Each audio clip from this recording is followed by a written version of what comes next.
মনে করি খুনি হাসিনা সরকার এবং এই ফ্যাসিবাদী শাসন ব্যবস্থা বাংলাদেশ থেকে তার পতন করতে হবে। একটা ঐক্যবদ্ধ বাংলাদেশ গড়ে তুলতে হবে। সকল দল মত ধর্ম নির্বিশেষে আমাদেরকে এই ঐক্যবদ্ধ জায়গায় আসতে হবে। এখানে যাতে কোনো ধরনের বিরক্তি করার সুযোগ সরকার না পায়, সেই সুযোগটাকে আমরা সরকারকে না দেই।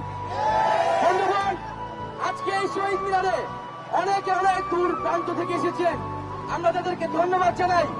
এবং আমাদের সাথে আমাদের অভিভাবক, শিক্ষক, নাগরিক প্রতিনিধিরাও এসেছেন, আমরা তাদের সংহতির জন্য তাদেরকে ধন্যবাদ জানাই। আমরা তাদের গুণ সংক্ষেপে শুনবো।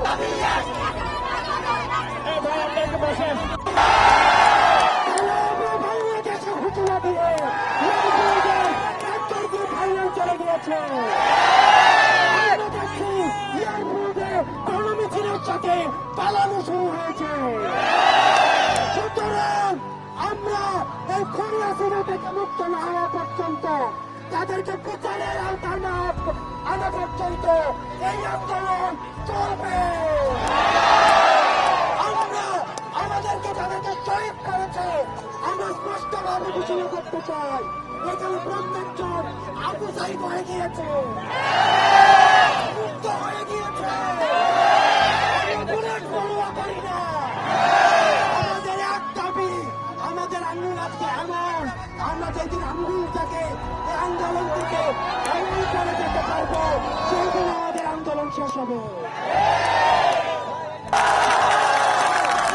তোমাদেরকে 17-18 বছর যাবৎ ভোট দিতে দেয় না, তোমাদের সম্পদ বিদেশে পাচার করে